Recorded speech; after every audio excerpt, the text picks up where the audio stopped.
But we're doing some questions today. We're doing the rest of them. So we did a few in the last episode. We didn't quite get all the Christmas ones, so it's going to be post-Christmas. Happy New Year! Yeah, Happy New Year. It's the 10th of December. Happy New Year, everybody. It will be the New Year when this comes out. For all these people, everyone that's had a meltdown at Christmas, everyone who's like a bit chubbier than they was before going to Christmas, it's all right. Don't worry, it will come off. It's not stuck there forever. It's not stuck there forever. Do you know what somebody once said to me? What? Do you know when you're at the end of prep? Yeah.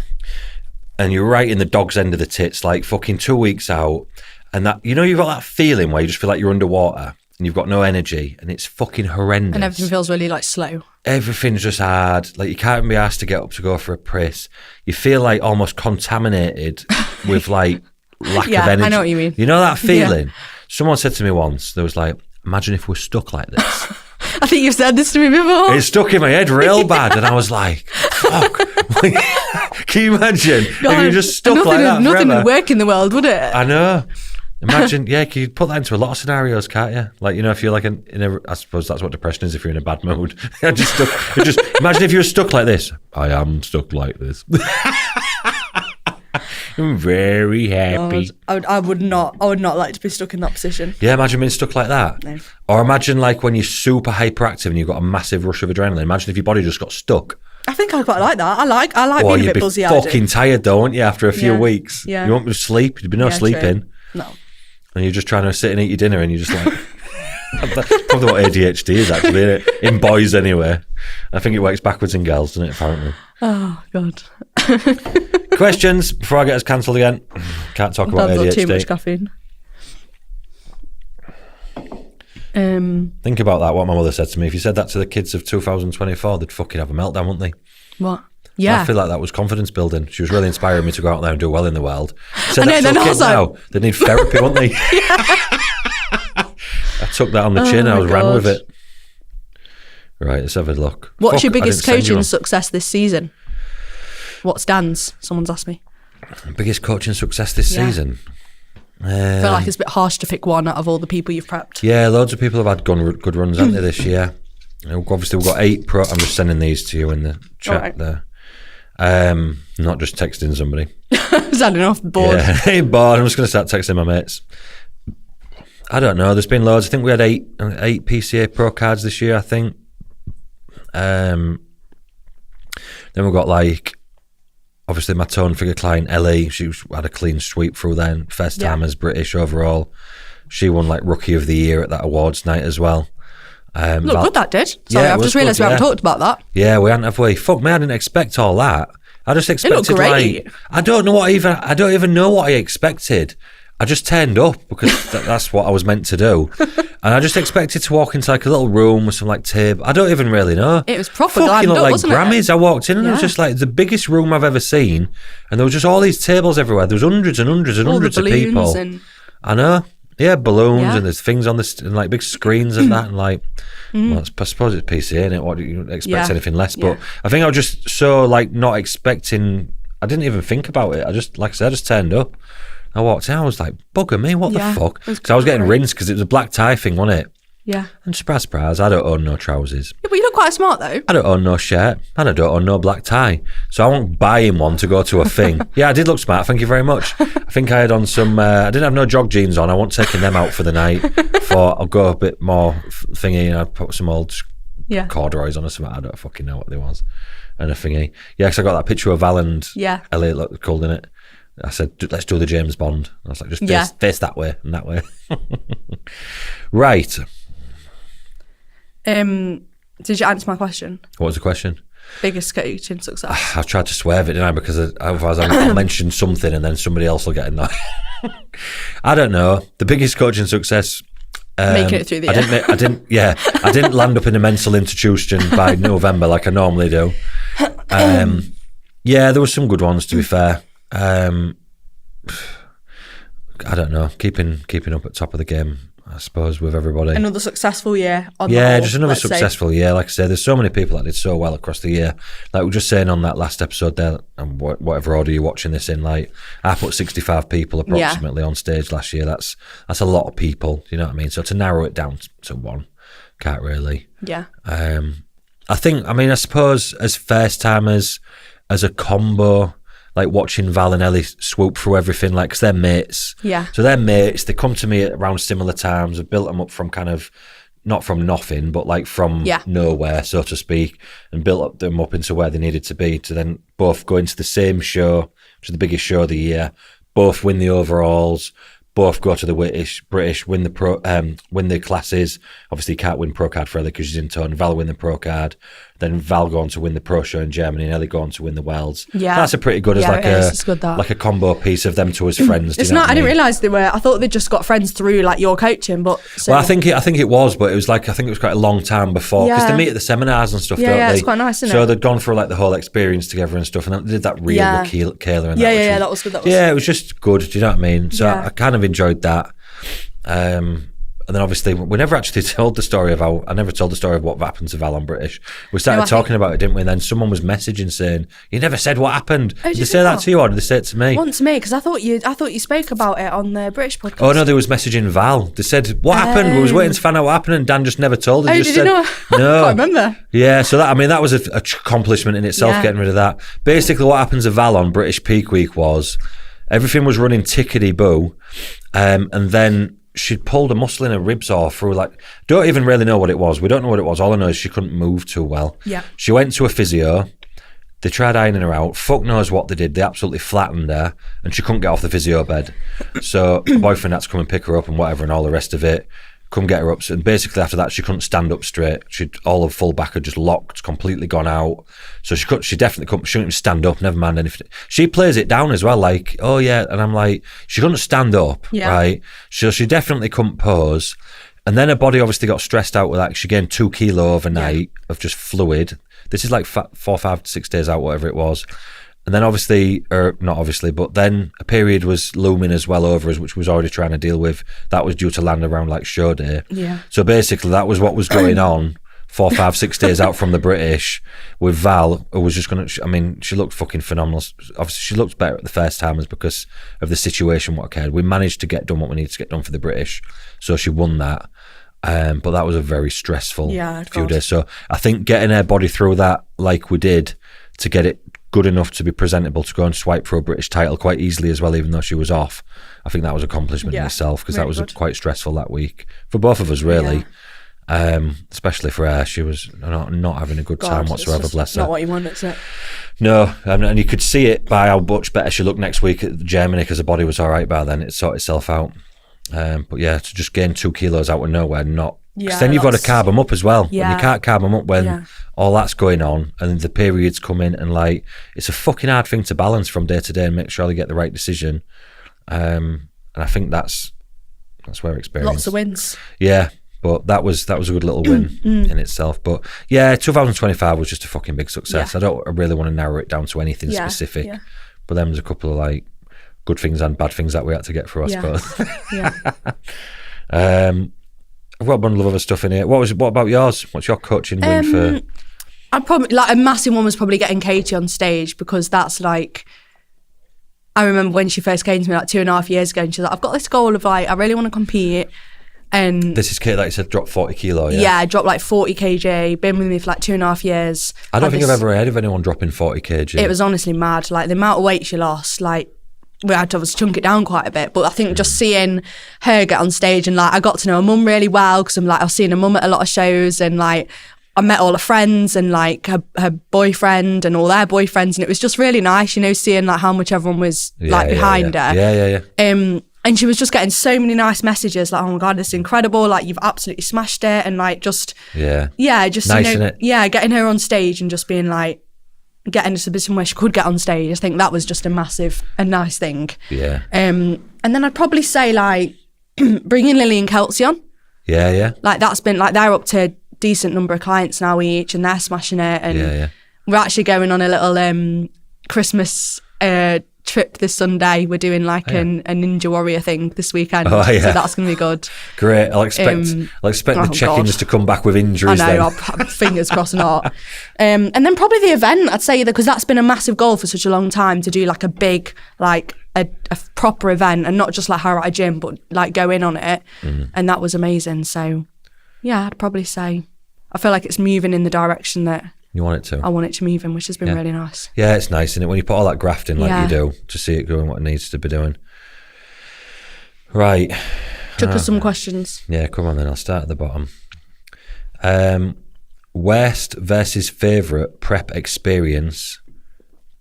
Oh, that says this season apart from winning stuff. Should we just do our worst and favourite prep experiences of As ourselves? in with clients or with ourselves?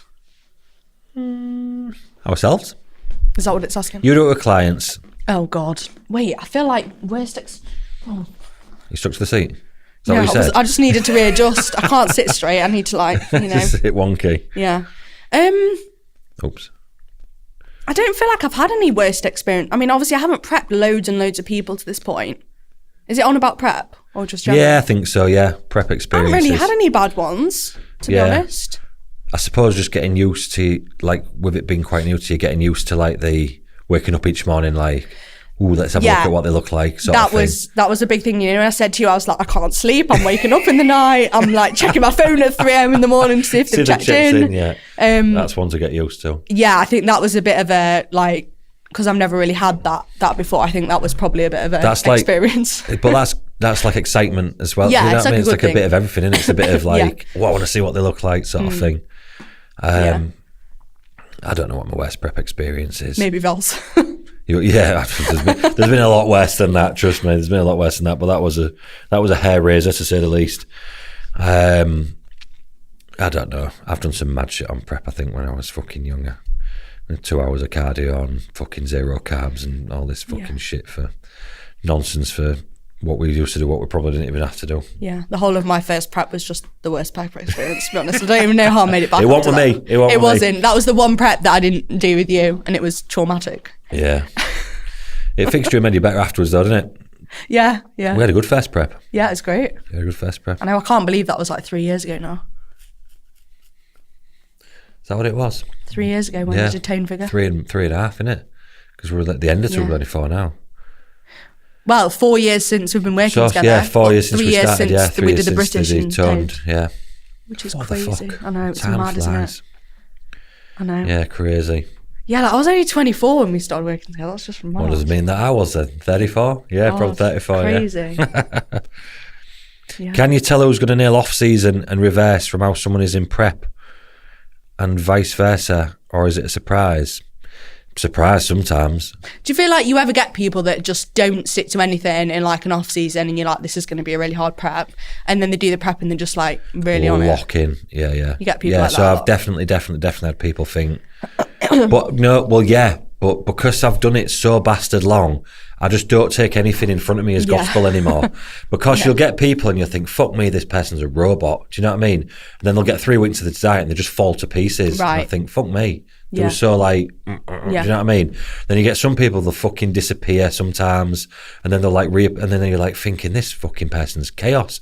And then they'll get locked into the prep and they're just like fucking Terminator, and they do not stop or miss, or like everything's like. So I think it just depends on the person. Obviously, I don't really tolerate people who are too bad in the offices anyway, because I can't coach them. Like if you can't coach them, there's no point. So I don't really have any of them people anyway, but I do have some where I think, fucking hell, these are a bit mad, these. And then they'll just lock in and then that's it. Everything else is just like, so they're just, I think, a bit 100% or nothing, you know what I mean? So you need a bit of spare time in the office. I've said this a million times before, but if you're too on it in the off season, you're going to burn out. Yeah, you need to be able to enjoy like a bit of time with your friends and your family meals and stuff. out, bit of freedom every day. Don't be too fucking hard on yourself on this. Don't be like crying because you a couple of nights of bad sleep here and there. Like, yeah, it's great to be perfect, but like nobody's going to be perfect. And the ones that are generally burn out after 2 years and then you never see them again anyways. People who are competing for the long haul, itself, tons of others that I've got that working with me, because we put flexibility into the plan anyway. I do that literally on purpose. Then they're able to go on for longer.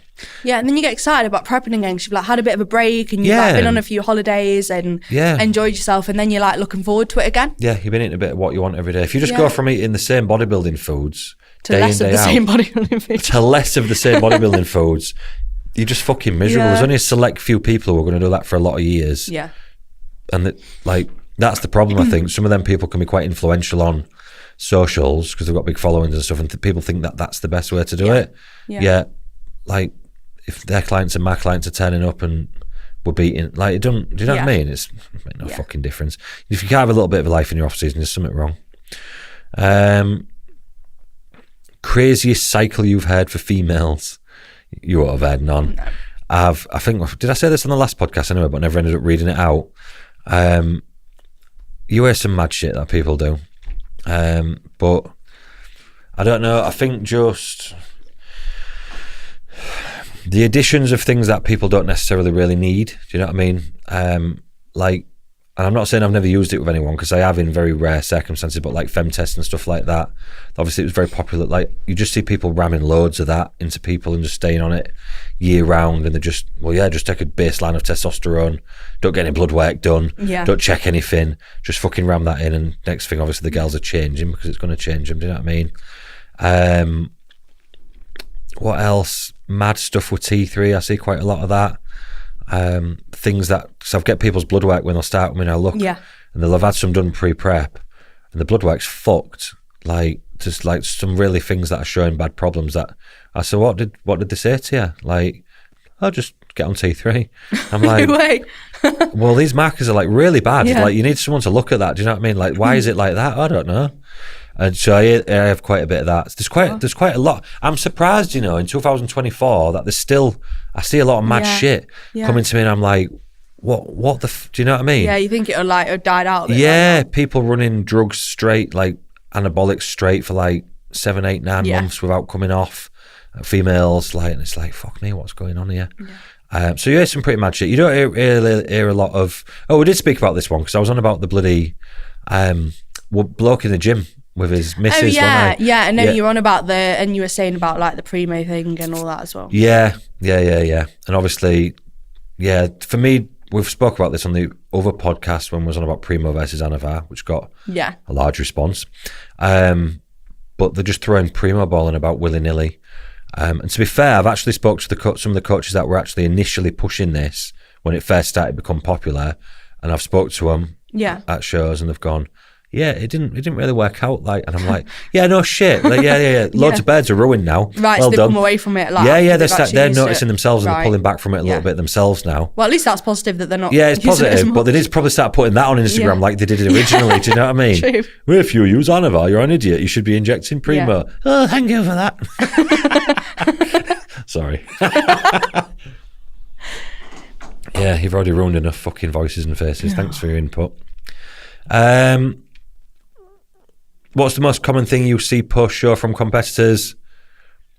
Head wobbles. Yeah, I've had this actually with my girls that have competed this year with just, they're all right a bit, like in that first post-show phase, great. And then it sort of gets maybe like, I'm going to say 6 weeks post-show, and then their heads are gone. Oh, is it? Yeah. That's usually, I'm usually calming people down by that. They're usually coming round a little bit.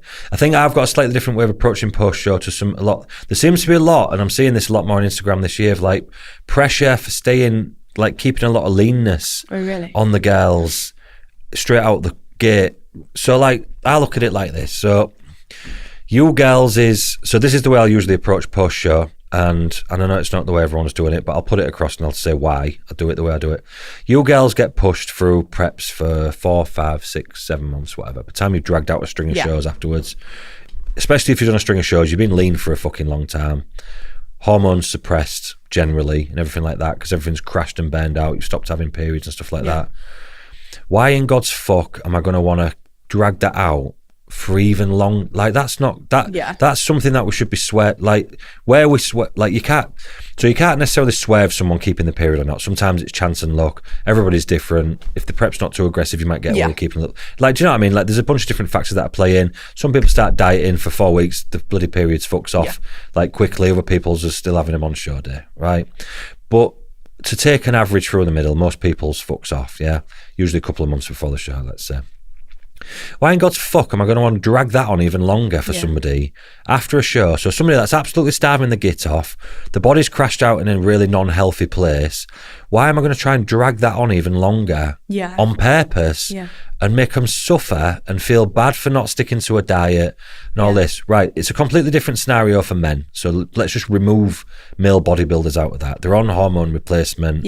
They're like, it's probably not great being that lean, but the bodies are not decomposing inside the bones and things like, do you know what I mean? Like the things that, so obviously when women's bodies are crashed out, like you're going to start, for too long, it starts having a negative effect on for everything inside, do you know what I mean? So why am I going to keep them starving, make them feel like shit because they can't stick to the fucking plan after the show, drag out any health problems that have possibly occurred on the prep that would be suppressing things like that? Why am I going to do that? Right? Because we're trying to get, and I know what obviously I get it, and I'm not encouraging just binging and going mental after the show, don't get me wrong, I'm not trying to tell people to put 15 kilo on in 3 weeks, that's not what I'm trying to say, but everybody's going to come back up at a different rate anyways. So you can give somebody a lot of food and they'll come up 4 or 5 kilos in a few weeks. Give someone else the same amount of food and they'll come up 10 kilos in a few weeks. Depends on them, do you know what I mean? If they've had a lot of body fat in the past, if they've fat cells and like all these different things, right? But I'm not going to do that to somebody. Like them first 3 weeks, people really, really, really suffer post-show, as you know. You're right. Yeah, that wall's tripping me out behind you. You know, it makes my eyes go. People really suffer them first 3 or 4 weeks post-show. I'm not going to make that worse because we want to put that body weight back on anyways, right? And what you'll generally see is people nail these first 3 or 4 weeks and they're still quite lean at the end of it, but nothing's reoccurring in the body. Nothing's good's happening. And then they're going to spend the next little bit of while putting that weight back on anyway to then get healthy again. I know what you mean. So what the Just fuck? get the weight on a bit sooner and get the health back. Give them a bunch of food straight out the gate, clean, high food, so that they're not feeling like, because they're ravenous, do you know what I mean? So the more food you can give them, the better. Let that weight come on at the rate it's going to come on anyway. Then when you get to that 3 week point post-show and it starts to slow down, then you can pull the food back a bit. Then that bit of weight's gone on initially, so you've got given them a bit of a head start with getting the body started and everything like that, and the things that the body's probably looking for within itself, and then go slowly from that point. Why go slowly up to that point and then start putting it up from that point? You're gonna end up in the same. You're gonna end up in the same place. Do you know what I mean? So you might as well get that done out at the gate, and then they're not suffering for no reason. It's healthier for the body to start coming up and get a bit of it done. And again, I'm not encouraging people just going and binging on pizzas and burgers for 3 or 4 weeks. That's not what I'm saying. But like, I'm hearing of like people coming post show and they've got like 1,600 calories on the plan, right? And they're still doing half an hour's cardio 7 days a week, and I'm like, what are you doing to them? Why? I don't get it. Do you know what I mean? So that's not the way we come out of post show, and especially for first timers, especially. Now, if I've got somebody who struggles putting weight on mentally, and it's really going to destroy them coming up a little bit quicker and are eating a decent amount of food, and they're able to stick to I have got clients like this. I could name 5 or 6 clients straight off the bat that are exactly like this, and I know I need to take it slow with them because they've told me I'm all right with it, but I'm not going to put them through it for no reason. So I do have clients that will come up mega slow because they've requested it and I know they're okay with it. But on a whole, especially first timers, they don't know what's coming. And you can warn them till you're blue in the face in it, but they don't know what's coming. And they all say afterwards, I knew it was going to be bad, but I didn't know it was going to be that bad. And then they kind of learn off the back of that one. And then you can take care of all the other bits and pieces afterwards, then get some proper cheat meals back in. And do you like all these things, get a bit of social life back? Yeah, definitely. But I think that's something that's happening. I can't remember what the actual question was and how we got onto that. But it's like, I think it was the thing you see most struggling with post-show. Yeah, post-show. And it just seems really common this year that's happening. And there's just no need for it. I just don't think I see a lot of people struggling more than they need to be for no reason when there should be other focuses, and like competing 12 months apart. So like a lot of the premise behind it will be like, you need to not put too much on because we need to be careful because you're competing in 12 months. And for me, I think a female competing every 12 months is bad news anyway.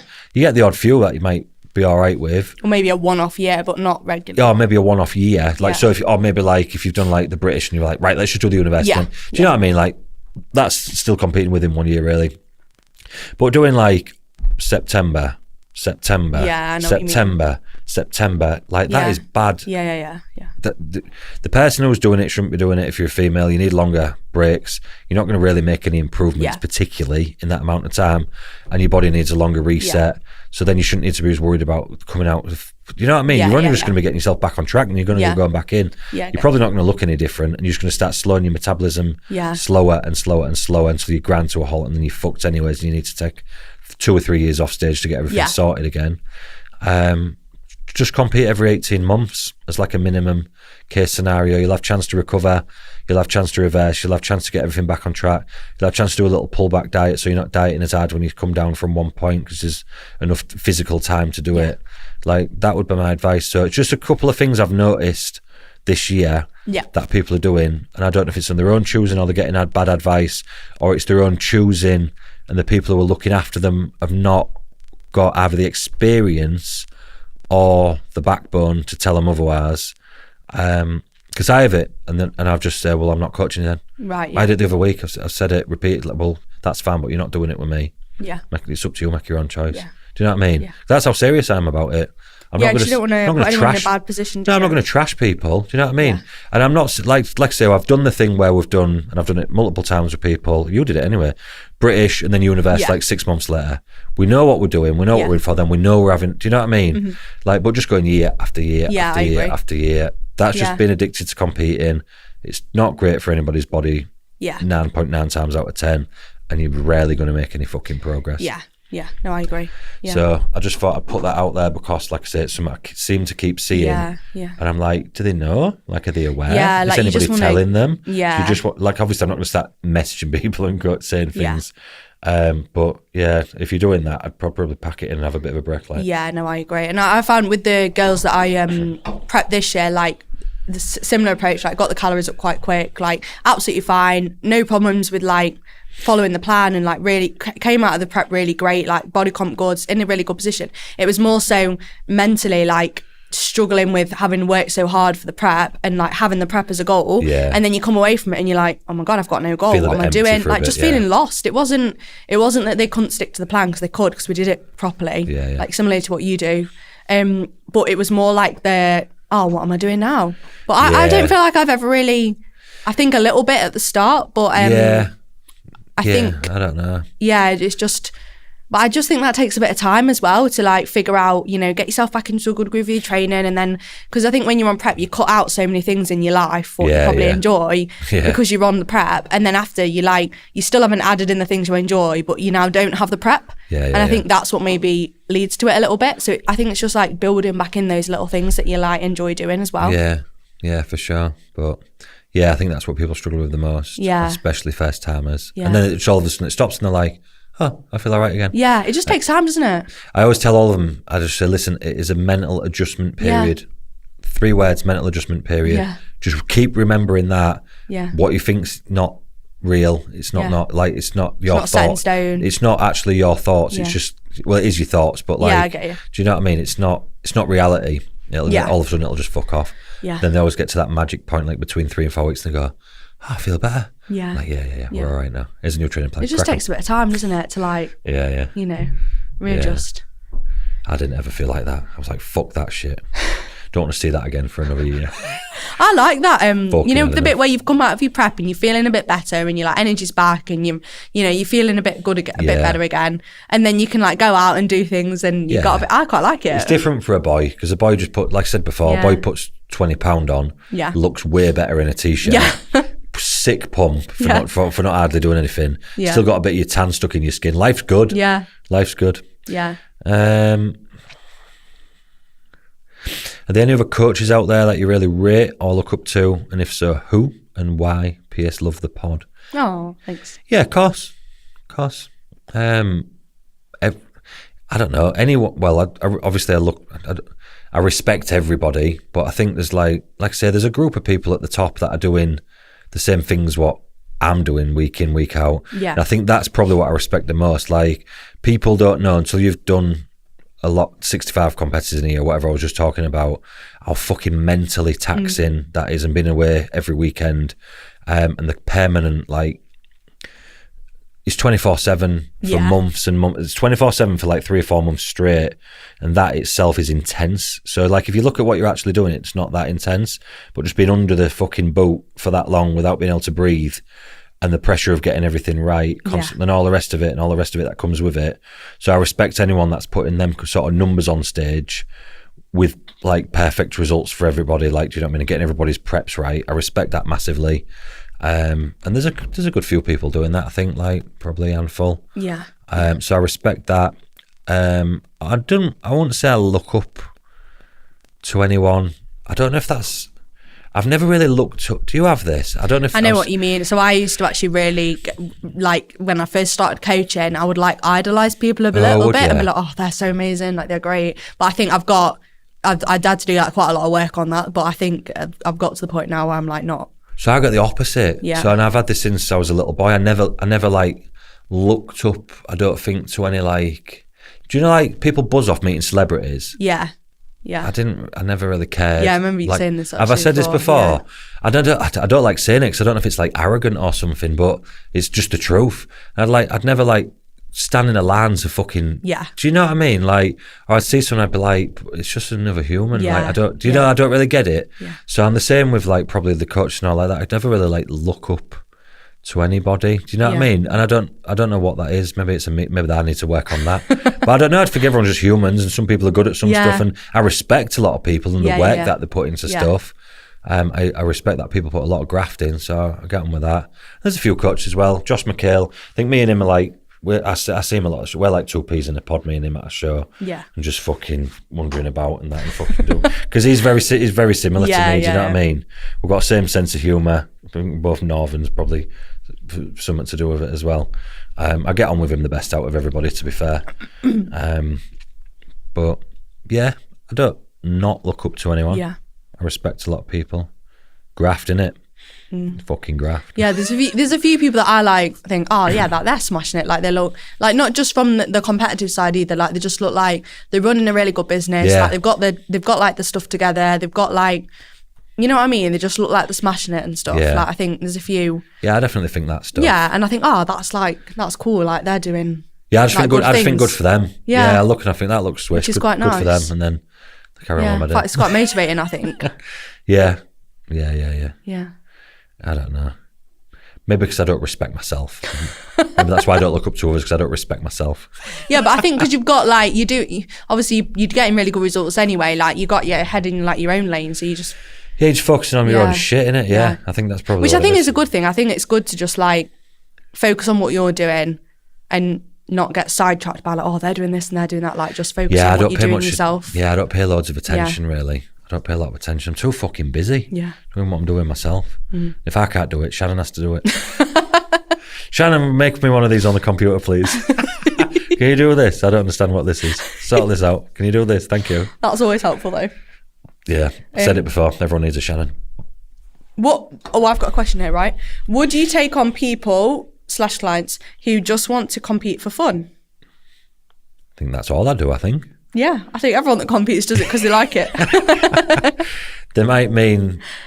They aren't bothered about maybe... Do they mean because they're not that good and they just want to do it to maybe, have a maybe just to give it a go and see what... Yeah. I think that's nice when people do that because it's like a bit... They're not putting pressure on themselves. Like, they're normally quite nice to coach and quite like just get on with it and enjoy it. And I sometimes quite like coaching like bucket list people. I think I've said this before. I kind of like really take my hats off to them and they'll just go... They've trained for years. Yeah. They eat pretty well. They do this and that. They'll just go, I want to do a bodybuilding show, Dan. Oh, you mean like it's one of their like life goals and they just want to box it off? I just want to do a bodybuilding show. Yeah. And that's it. And I think, they will. They'll want to do loads. And then they'll come along. We'll do a little off season, get them into where we need to be to compete and all the rest of it. So I'll have them for like 18 months, say. And they'll pick a show 18 months away, get them where they need to be, do the show. Loads of these that I've done it with have been like really good. Yeah. You know, like really nice shape and stuff. Yeah. I think they should keep going. Yeah. And they'll do the show. And then they'll say, I'll stay for the reverse, like, so they'll stay a month or whatever, 5-6 weeks, whatever. And they'll go, all right, cheers, Dan. Thanks for that. You've been great. Yeah. And they'll never see him again or really see anything on Instagram again. They just crack on with life. And I think, good for you. Yeah. It's quite a cool thing though, isn't it? To say like, I did this thing once and I they just want to... got myself shredded and got on a stage in a bikini. They'll say things along the line of like, I just want to do it before I have a kid. And they'll be like late 20s or something. Yeah. Or they'll have had the kids and they're getting on, not getting on, but they'll be like, late 30s, early 40s, so like that kind of age. And they'll go, I just want to do it before I'm a bit past it. Do you know what I mean? And I'm like, yeah, sick, go on then. Yeah, I think that's nice when people do that. Yeah, I've had quite a lot of them over the years. Yeah. I rate it, to be fair. Yeah. I rate it. Yeah, so defo. I think that's all mine. Is it? I got frigging loads, man. How many did I count we got? Oh, you got like 25 or something. Stop playing it down. I'm sure it was 27. Oh, sorry. It was 31, including the bots. Oh, yeah. Hi, would you like to date me? Well, have you ever let a client down? And if yes, how? I should have definitely thought of an answer before I read that out loud, because now I'm going to be picking my brains. Does it mean like, as in you've not taken on a client, as in like someone's asked to work with you and you've been like, no, sorry? I'm assuming it means not turned up for them and done what I'm meant to do. Right, okay. Probably, I would think in fucking 15 years, I've probably let somebody down. Never intentionally. I should have thought of that before I fingered it. I shouldn't have read it out, really. Yeah, I will have probably let somebody down. Like I said, was it this episode or the last episode where I was talking about getting better every season? I can't remember. Last one, I think. Was it? Yeah. So, and like I said, and I might be repeating myself on the same episode, I'm not even sure yet. I try and get better every year. Yeah. So every year I look back and I'll think, have I done this right? Have I communicated that right? Or even if a client leaves, I'll think all the time, right, have I done anything that could be perceived as like incorrect? Or have I not communicated something correctly? Is there a because most of the time when somebody leaves, it's just because they want something, they're a bit bored and they've been doing it for a while, or the grass is greener over there, or they're like just, do you know what I mean? I think as a coach, you do just like when you care about it, you do think about it though, don't you? I would think it's rare that I really do something like really wrong. Do you know what I mean? Like, because I've learned to try and not do things really wrong. But every year, so whenever a client leaves, and at the end of every year, I think about it, and I think about it quite a lot, like write things down and whatnot. What could I do better? What could have gone wrong this season? How could I have communicated better? How could I have worked with that person better and made them think about this or that, and blah, blah, blah, blah. So I go through that all the time anyway. So I think it's like a constant evolving process of trying to be better at your job. Yeah. Because you give a fuck about your job. Yeah. Do you know what I mean? Because if you care, which you do as a coach, you're never going to intentionally like upset a like or do anything that's like you want the best of them. I've upset a lot of people, but anytime I've done it, it's what I've believed for their own interest. What's going to be best for them though, not because you'd intentionally and to be honest, some of the hard conversations you have to have, we're going to have to put your show back 6 months. You know what? You're not as big enough. You're carrying so much fat. You shouldn't have fucked up this period where you was coming off plan and doing this. That's your fault. Do you know what I mean? Like some of the things that I have to say to people, and I think they're just going to bugger off. They're not going to be happy about this. And then they'll cry and then they'll come back and they'll go, yeah, you're right. Yeah. Thanks for doing that. Because they're hard conversations to have, you know what I mean? But I'd rather stick my neck out and be the bad guy and do what's right for somebody than... Definitely. Oh, yeah, I'll be all right. Yeah. Why do you look so confused? I don't know. It's just a random... How do you deal with huge egos and your clients who think they're the beeswax? I don't know. How do I deal with you, Leah? Oh, thanks. I'm only joking. Leah's the most humble person you'll ever meet. Considering she's got delts bigger than the Humber Bridge, she's the most humble person you'll ever meet. I don't know if I do. I don't really get to see any of it, I think, is the answer to that. I've never met anyone of your clients that is like, has got a huge ego that I can think of. I don't think so. To be fair, I can't really think of anyone within bodybuilding that I know that's like really like... It's usually a bit more of the men, isn't it? Some of the men are a bit more like that sometimes, but I think it looks like a super showy, like flashy sport from the outside, but when you actually get to know everyone's actually really nice that I've come across anyway. Yeah, I think when everyone's trying to represent something on Instagram, they'll make themselves sound worse, or little jokey comments that they've made that sound like fucking hell, they sound like they're full of themselves, and it's usually not. Yeah. I was told that I do seem to have a reputation for having clients that are not really nice like people.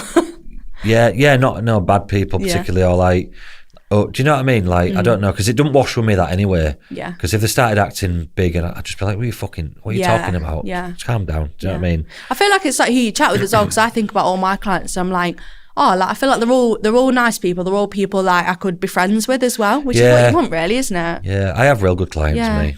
I'm really lucky with the clients I get.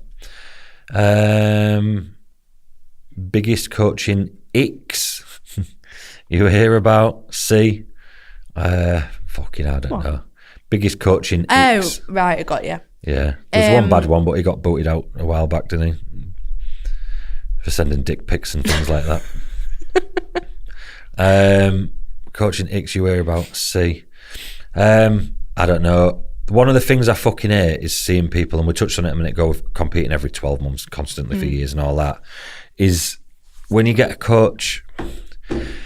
I get why they do it.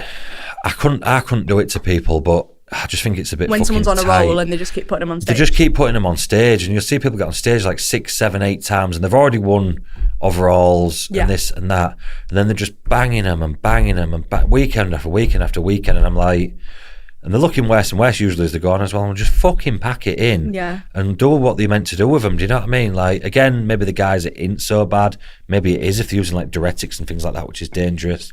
But like the women, why are you doing that to them? Do you know what I mean? Tell them, if it's them as well, tell them this is bad.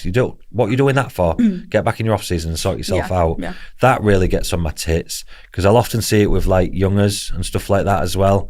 So like the youngers will be like 22, 23, 24. So then they're young, do you know what I mean? They don't know that what they're doing is like just killing them off. Yeah, like really the recovery is going to be a lot longer, and it's just pointless. Do you know what I mean? They're wasting a lot of money to try and then stand there with a trophy so it's just, I'd rather look after people properly, even if you're not getting the exposure on Instagram to try and build your business, and then at least you know you're doing the right thing, and that's going to pay off eventually anyways. Yeah, definitely. Because people will tell people, do you know what I mean? They can see that what you're doing is right or wrong, and people know about that. I don't know. I can't say I watch and see much, to be honest. I just watch my own shit. I'm trying to think what I've got. From a client perspective, mine, something that does actually irritate me is when you're trying to help someone, which I have had a couple of people like this, when I'm trying to help someone and they're taking like donkey's years to reply to me. Oh, right, and I'm like, how am I meant to be coaching you when I can't even get a reply from you? Oh, really? Like that sometimes, that grinds on me a little bit, actually. I don't really get that, actually. Not with the bodybuilding prep clients. That's probably why I don't get it. It's more lifestyle focused, that one is. But what was the other thing I was just about to say?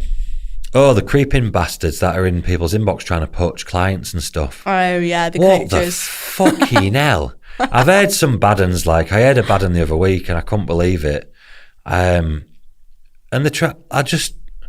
What the like, especially if they've already got, like, because my clients send me these messages, so I know who does it as well, and they'll screenshot it and send it. What sort of stuff are they saying? Just like, oh, if you need any help for your next season, or they'll try and comment on like, do you want my feedback on like are you fucking mental? Do you know what I mean? And then they'll come up to you and speak to you at the shows and stuff like that, and I think, you phony bastards. Right. Do you know what I mean? Yeah, it's just a bit sad, really. Fucking sad. Yeah, that's very sad. But yeah, that's a bit of an ick, if you want to use the word ick. Yeah. So over-competing people, they're not a racehorse for your trophy collection, and people trying to just earn your clients by doing good stuff. Try and fucking bend people's heads out, saying shit to them. Why aren't you doing this? Have you thought about doing that? Oh, you're not doing that. They try and creep on the like. A competitor's an insecure person in general because the brain's running at 1,000,000 miles an hour. So they'll be like, what? So you aren't doing this? Why aren't you doing that? So they know it like, ticks around it. Then they think, well, why ain't he got me doing that? And I always know because then it comes up in the check-in. Why aren't I doing this? I know why that's happening. That's mad. It is mad. They're fucking soulless bastards. I don't know what's wrong with them. I can't think of any more with coaches, to be fair.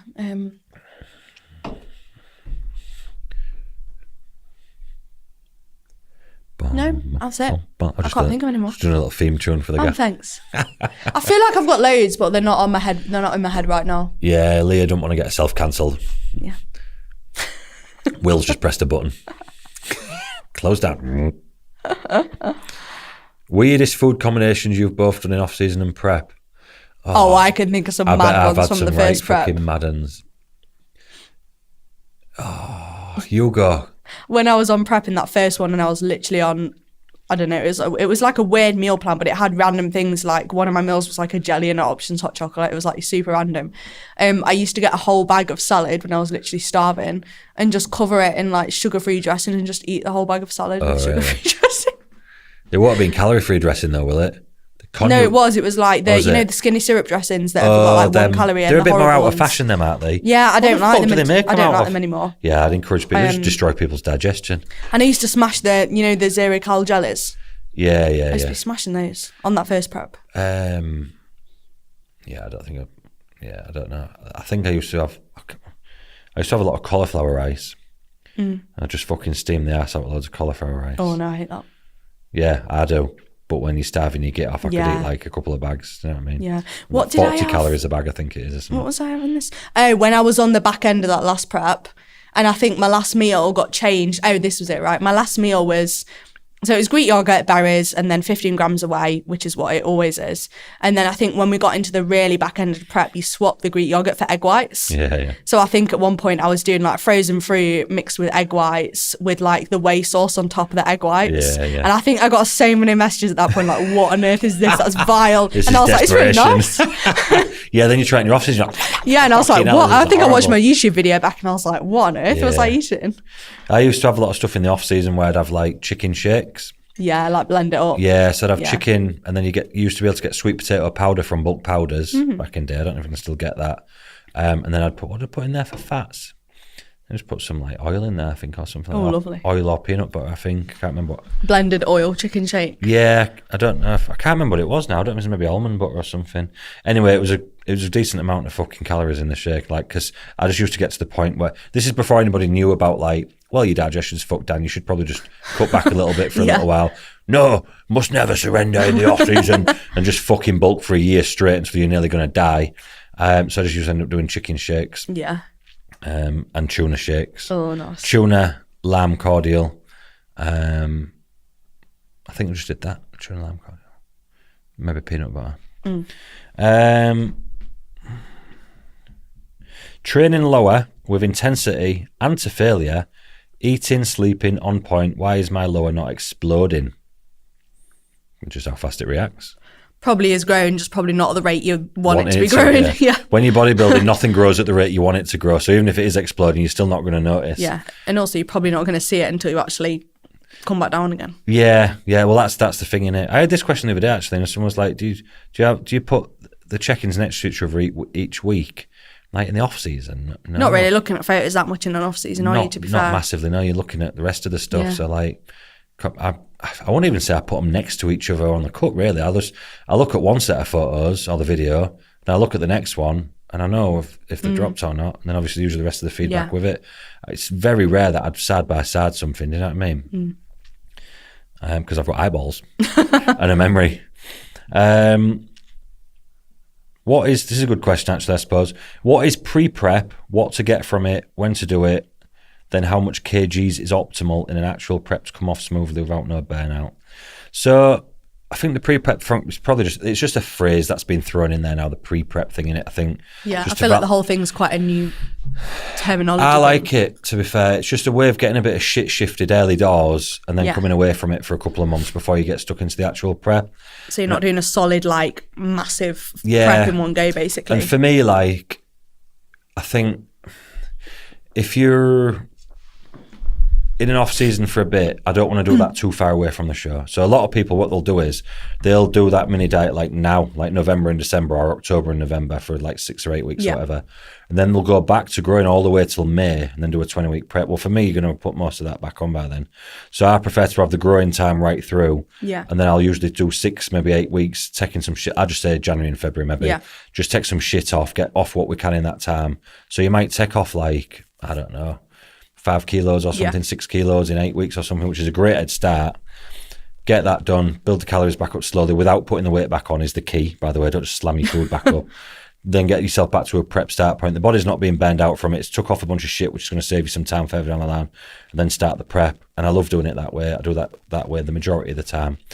Even if they've not got tons to come off, I'll still do a little tinker because it's a good way to see if the body's responding Yeah. to the food as well. Because otherwise, what you don't want to do is if the body's in a non-responsive state, which sometimes it can Yeah, be, yeah. you get to the start of prep and then just nothing happens. You're like, fuck, what do we do? Do you get Yeah, what I mean? yeah. Whereas at least if that happens a few months before, you can Got a start bit of looking time. at why is Yeah. this not responding? You know what I mean? And also mentally, like, you kind of feel, like, you've done a bit of a diet that's not been anywhere near a prep, so you're feeling pretty good. Yeah. And then you break, you get a bit more food, you're feeling even better. Yeah. And then you start your prep, like, pretty Fresh. mentally up for it. With not as much to take off. Not loads of, yeah, so it just, I think Yeah. it's a great idea. And how much kgs is optimal? I don't like always saying that, but we'll ballpark it for you. How much kgs is optimal in actual prep to come off smoothly with no burnout? Depends on the height of the person. Because if you've got fucking Sally at 5 foot Yeah. and fucking literally Jenny at 6 foot, because I had Jenny on stage in the first time I was in May now, I think we took off 18 kilos in air prep, I think it was 17, 18 kilos, something like that, which is quite a lot in one prep, especially someone who's not like using stuff as well. Do you know what I mean? And we did it in 22 weeks. So 18 kilos is a lot, but not much if you do it over 30 weeks in a couple of blocks. But Jenny eats like nobody I've ever fucking met in my life. So her food was like through the roof. Yeah. We had already done the pre-prep. She was carrying quite a bit before that. And I know for a fact it just drops and drops and drops and drops and drops because we had so much to pull from food-wise, and she's 6 foot. So 18 kilos on somebody who's 6 foot. Yeah. I don't like to put numbers on it, but if you're losing 12, 13 kilos off someone who's 5 foot, and then you've got someone a foot taller, it's probably not that dissimilar. Do you know what I mean?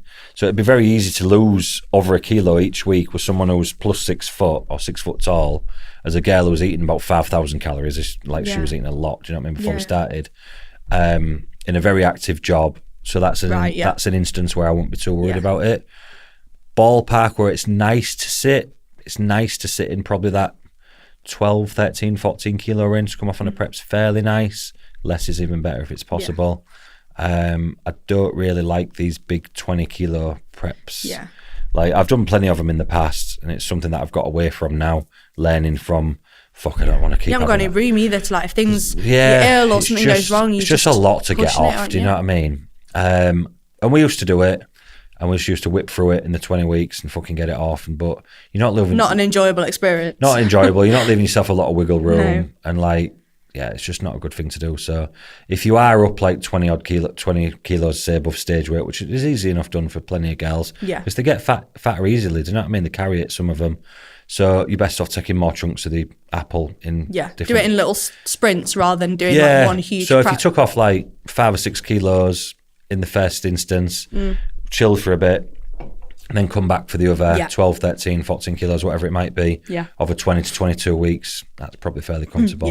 Then you're looking at, if you're doing like, say if you did 12 kilos over 20 weeks, what's that? 0.6 kilos a week, which is I'm thinking usually about what I go for really with people. I think I dropped about between 1 to 2 pounds a week I was dropping off, and I think I lost about 30 pounds. 0.6 kilo is £1.50 a week, which is fairly comfortable. You're going to have some weeks where it's £2.5, you're going to have some weeks where it's £0.5. If it balances off somewhere around about 0.5, 0.6, 0.7, it's a fairly smooth prep. If you're chasing a kilo a week, that's fairly, it's a bit quick, isn't it? Depends on the person. Like I say, some people it falls,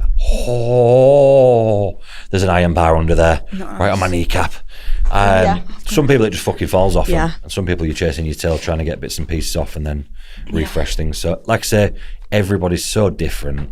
You don't really know until you start actually working with someone, do you? Like how they're gonna and you don't always know how much kilos is to come off. Once they've competed, you can use the previous stage weight as a bit of a marking point, and know that they're going to be round about there or a little bit up, or obviously what have you, depending on what condition they was in, how much time they've had off, how much muscle they might have gained. Like you've got a ballpark, but the first time you can't just go for it and see what they look like, can't you? And then figuring it out. Just like they don't look too fat, they're not in too bad a nick, so we should be about right with these amount of weeks. Again, that's an experience thing. You know what I mean? What is optimal weekly weight gain and bulking? How do you know your client is growing muscle? You know your client's growing muscle by only 3 things.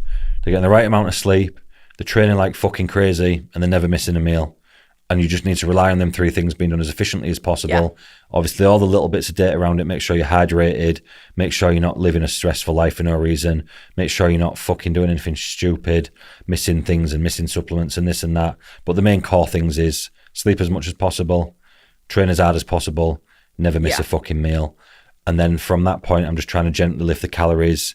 I don't want to see big increases. And I'm actually trying to see as minimal increase as possible whilst continuing to lift in the food. That's what I'm actually trying to do. Yeah, I think sometimes people find it hard in that because they're like looking for progress, and it's like... you're not going to see any progress. Yeah, and you end up invisible. Thinking, it's hard because I'm not seeing a change, or like my weight's not coming up very quick, or I'm losing a bit of weight. And it's like, well, you got to take a step back when you're trying to build muscle and think, well, are you ticking everything? If you're doing everything, then all good. Just keep doing that rather than stressing over are the photos changing? Is my weight changing? Like just actually focus on what you're doing. And then your genetics response to growing muscle is going to be your genetic response to growing muscle. Just make sure you're being fed properly, mainly through whole proper foods, not loads of fucking processed shite. That's your body shouldn't really have in there. Obviously, everyone has it as a little bit of a extra something nice, but like the majority of your diet wants to be from whole foods, like proper bodybuilding foods. And that's that. Yeah, let's wrap that up. Well, The plug's on the ceiling. I wonder what you were staring at then. Just noticed that. That's me checked out. It's done. Finish it, Leah. That's me. I'm talked out. Now you can go and enjoy your Disney trip that you will already have been on by the time this podcast is released. Yes, Disney will have been fantastic. Wow, I can't wait for the next podcast to hear about it. Yeah. Just me with Bring blisters. some souvenirs to the podcast. Just me with loads of blisters talking about Disney. Fucking Disney. Mickey Mouse. Yeah, I'll bring some souvenirs.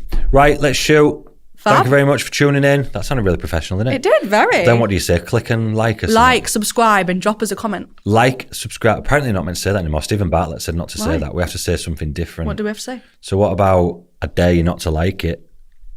It's Oh. reverse psychology. Okay, yeah. Yeah. I like that. You won't subscribe to Leah's YouTube channel. Yeah, you're not cool enough.